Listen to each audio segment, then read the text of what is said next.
Hello दोस्तों, स्वागत है एक बार फिर से आपका मेरे चैनल पे लीगल न्यूज 127 पे। पत्नी के झूठे केसेस झेल रहे हो, आप परेशान हो चुके हो, तो मैं ये कहती हूँ परेशान होने की जरूरत नहीं है। क्या बिगाड़ सकती है पत्नी आपका? उसने झूठे केसेस कर रखी है तो वो गलत है ना। डर तो कहीं ना कहीं उसके मन में है ही। सच्चे आप हो तो आपको डरना नहीं है, जीतना है। जीतने के लिए आगे केस फाइट करना पड़ेगा और मोटिवेट होके केस फाइट करना पड़ेगा। केसेस कर रखे, चाहे वो 498 हो, डीवी का हो, मतलब घरेलू हिंसा, या फिर मेंटेनेंस का, क्या क्यों ना हो। क्या हो सकता है ज्यादा से ज्यादा। आज की वीडियो में इसी टॉपिक पे बात करेंगे। चैनल पे आप मेरे नए जुड़े हो तो चैनल को लाइक करना, शेयर करना, सब्सक्राइब करना बिल्कुल मत भूलिए। साथ ही बेल आइकन दबा दीजिए ताकि आपको टाइम टाइम से मेरे वीडियो की नोटिफिकेशन सबसे पहले मिलती रहे। दोस्तों, जब भी होता है पत्नी के झूठे केसेस आप पे पत्नी कर देती है तो आप पूरी तरीके से परेशान हो जाते हो। परेशान नहीं होना है, आपको उसका समाधान ढूंढना है। क्योंकि जब उस स्थिति से आप ढल जाते हो ना, पता है कि भले ये झूठे केसेस है, आप अपने आप पे मानसिक तनाव ले लोगे, जॉब छोड़ दोगे, जॉब पे नहीं जाना, ध्यान नहीं देना, तो ऐसा करने से कुछ नहीं होगा।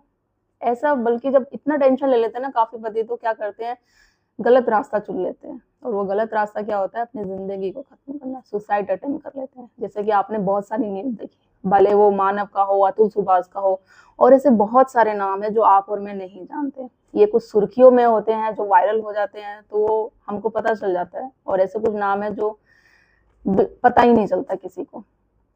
तो ये रास्ता चुनना आज वो नहीं है, एक इजी नहीं है कि भाई अब इस, देखो दो रास्ते चुने जाते हैं आप लोगों की तरफ से। या फिर जो पत्नी बोल रही है उसका समझौता कर लिया जाए, मीन जो वो चाह रही है, उसकी डिमांड है, चाहे वो लाखों में हो, करोड़ों में हो, वो पूरी कर ली जाए। भाई जैसे ले देगे, भाई जैसे तू चाह रही है वैसे मैं कर देता हूँ, ले।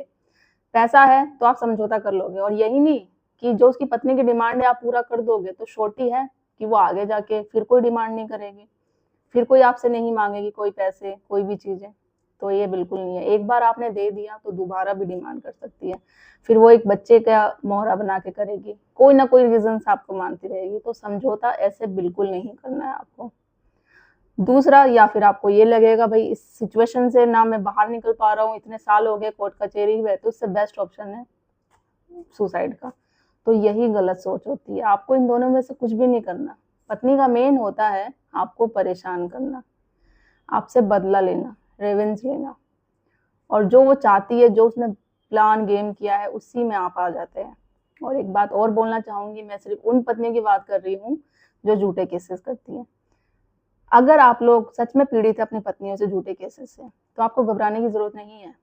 और अगर हाँ, आपने सही में अत्याचार किया अपनी पत्नी के साथ, फिर देखो केस हो सकता है। जो अधिकार बनाए गए हैं उनका पत्नी केस भी करेगी। बट प्रॉब्लम यही है, सबसे दुख की बात यही है, जिसके साथ सच में अत्याचार होता है ना, उनको तो न्याय मिलता ही नहीं है। और क्यों न्याय नहीं मिलता है? उन पत्नियों के कारण जो झूठे केसेस कर रहे हैं, क्योंकि डे बाय डे वो दुरुपयोग कर ही जा रहे हैं। और ऐसा मैं नहीं, ऐसा हाई कोर्ट, सुप्रीम कोर्ट कहता है कि दिन पे दिन केसेस झूठे बढ़ते चले आ रहे हैं। और उनके कारण जिन पत्नियों के साथ सच में अत्याचार होता है उनको न्याय नहीं मिल पाता है। अब देखो, जब भी आपको अपनी बात जो आप रखो ना, आपको पता है, अगर मैं 498 की बात करूं, 498 में अगर पत्नी ने झूठे केसेस करे हैं तो आप क्यों घबरा जाते हैं? आप डिफेंस की ओर क्यों भागते हो? आपको हमेशा अटैक मोड में रहना है कि अगर उसने मुझ पर केस किया तो ऐसा थोड़ी ना कि जो उसने किया है, जो एलिगेशन लगा रही है कि भाई मारा है, पीटा है, फिजिकल टॉर्चर किया, दहेज की डिमांड करी है, तो उसमें आप डिफेंस मोड में हो जाओ। आप वकील ढूंढने लग जाते हो, एंटीसेप्टर बेल के लिए तैयारी करने लग जाते हो कि मुझे कभी अरेस्ट ना कर ले, ये चीजें ना कर ले। तो ऐसे करके आप अपने पे क्वेश्चन मार्क करते हो। मतलब सच में जो पत्नी ने आरोप लगाई है वो आपने किया है, जब तो आप डिफेंस मोड ढूंढ रहे हो। आप अटैक मोड में करो ना। आपके पास एविडेंस है, आप अपनी बात ईमानदारी में कोर्ट के सामने, जज के सामने रखो विद सबूत के साथ। सबूत नहीं है भी है ना, फिर भी कॉन्फिडेंस होके बोलो। पत्नी से सीखो आप, उसके पास कोई सबूत नहीं है, फिर भी उसने झूठे केसेस आप पे लगा रखे हैं, और बेझिझक कॉन्फिडेंस होके बोल रही कि इसने मुझे मारा है, इसके घर वालों ने मुझे टॉर्चर किया है। अब वो 498 कर रही है डीवी, उसका हर एक केस में अलग अलग स्टेटमेंट होगा।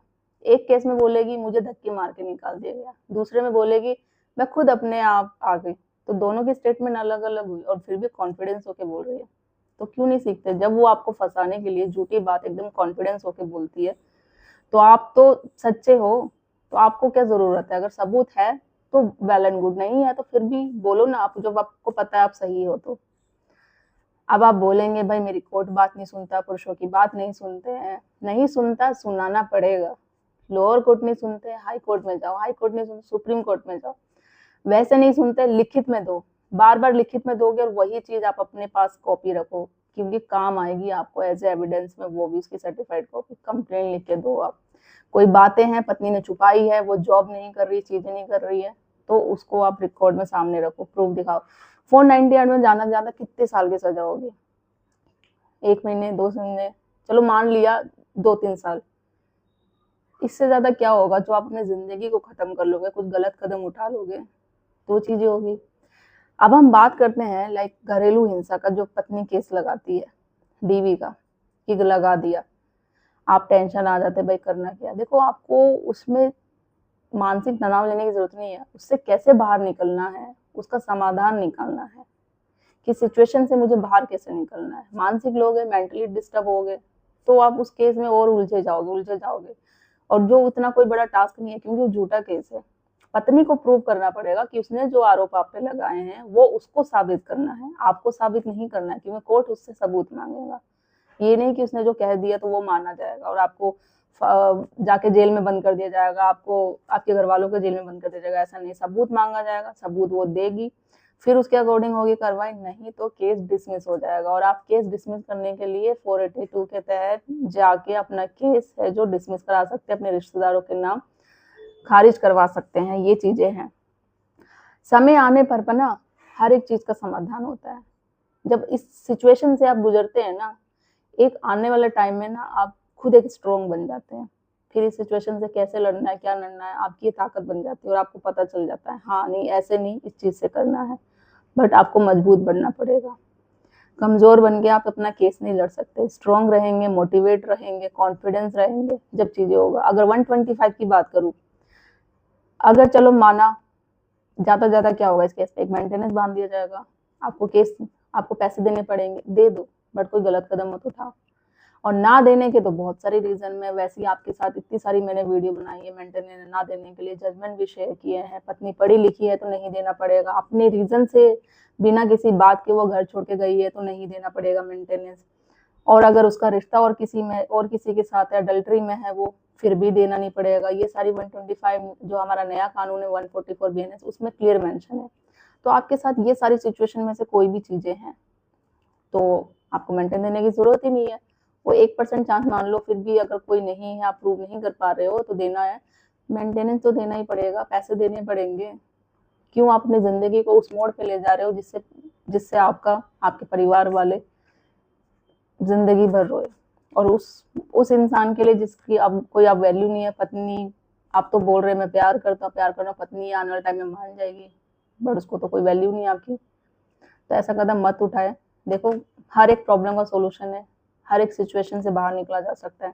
तो टेंशन लेने की बजाय उस चीज का समाधान निकालो, कैसे सिचुएशन करनी, और वो सारी चीजें मैं आपको बताती हूँ। डेली आपको अपडेट करती हूँ कि क्या आपके पास अधिकार है, कौन सी धारा है, कौन सा सेक्शन है, किस तरीके से आप अपने केस से बाहर निकल सकते हैं, किस सिचुएशन से आप 498 से बाहर निकलो। घरेलू हिंसा से मेंटेनेंस ना देने के बहुत सारे तरीके हैं। तो ये चीजें इसको आप यूज करो अपने केस में, और सिर्फ सुनकर ही साइड मत हो जाओ, उसको इम्प्लीमेंट भी करो। बहुत सारे लोग हैं जो मेरे पास कमेंट करते हैं कि मैडम इस तरीके से मैंने किया और मुझे जीत भी मिली, ये सारी चीजें, तो अच्छा लगता है। जो लैंडमार्क जजमेंट आते हैं ना आप जैसे लोगों के ही है, आप भी ये बनाओ ना अपना लैंडमार्क जजमेंट, ताकि मैं भी पढ़ सकूँ और मेरे साथ साथ और भी लोग पढ़ सके। कॉन्फिडेंस होकर डरना नहीं है, लड़ना है, और देखना जीत आपकी ही होगी। तो ज्यादा लोग तो शेयर करिए, चैनल को सब्सक्राइब करना बिल्कुल मत भूलिए। जल्दी मिलती हूँ मैं कैसे इंफॉर्मेटिव वीडियो के साथ, तब तक के लिए थैंक यू।